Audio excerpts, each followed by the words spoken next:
नमस्कार, मी पुण्यावरून संगीता तिवारी. गेले 2 दिवस टी व्हीवर, मीडियावर, न्यूजमध्ये, पेपरमध्ये कंटिन्युअस एक बातमी येते. शिंदे गटाच्या नीलम गोरे यांचं एक स्टेटमेंट आलं आहे. नीलमताई, मी तुमचा खूप आदर करते हो, खूप आदर करत होते. आणि कारण का आम्हाला खरंच वाटत होतं की तुम्ही एवढं काम करताय. तुम्ही 4-5 वेळा तुम्हाला बाळासाहेब ठाकरे, उद्धव ठाकरे यांनी आमदार बनवलं. नशीब लागतं ना, किती काम करावं लागत असेल. पण आज तुम्ही स्टेटमेंट असं दिलं की तुम्हाला मर्सिडीज द्याव्या लागल्या. म्हणजे 4 टाइमचा आमदार म्हटल्यावर तुम्हाला 2-2 8 मर्सिडीज तुम्हाला द्याव्या लागल्या 4 टर्ममध्ये. किती? 8 मर्सिडीज.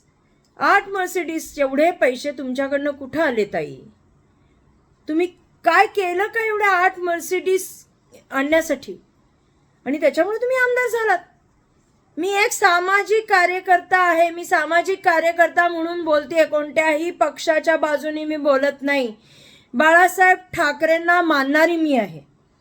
मीच काय, पूर्ण महाराष्ट्र जनता बाळासाहेब ठाकरेंचा आदर करते. हिंदी हृदय सम्राट म्हणतो आपण त्यांना.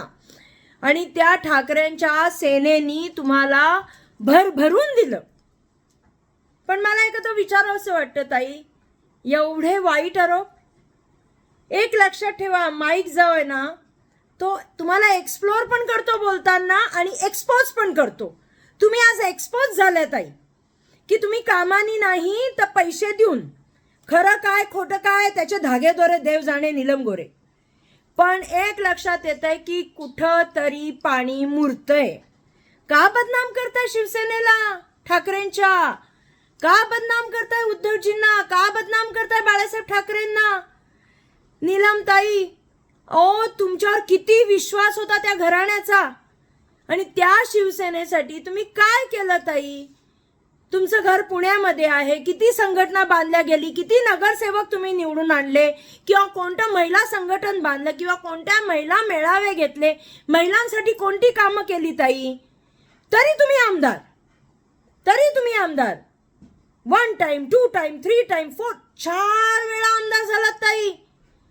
म्हणजे तुमचं असं म्हणणं आहे की तुमच्या कामावर तुम्हाला आमदारकी नाही मिळाल्या. प्रत्येक टर्मला 2 मर्सिडीज, प्रत्येक टर्मला 2 मर्सिडीज, प्रत्येक बाप्पा, एवढा पैसा आलाच कुठून?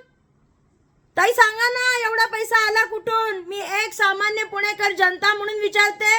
8 मर्सिडीज देण्या इतका तुमच्याकडे पैसा आला कुठून? त्याचा हिशोब द्या. मग आम्ही आमच्या उद्धवजींना विचारतो की हे काय प्रकरण आहे. नीलमताई, तुम्ही खरंच तुमचा रिस्पेक्ट घालून टाकला. खरंच रिस्पेक्ट घालून टाकला. नका उगाच कुणाला खुश करण्यासाठी कुणाला बदनाम करू ताई. ज्यांनी तुम्हाला आज मान सन्मान दिला त्याच्याशी तर दगाफटका करू नका. गद्दारांच्या सेनेत सामील झालाय, पण गद्दारांचे गुन्हे घेऊन टाकलेत. खूप वाईट वाटलं ताई, खूप वाईट वाटलं.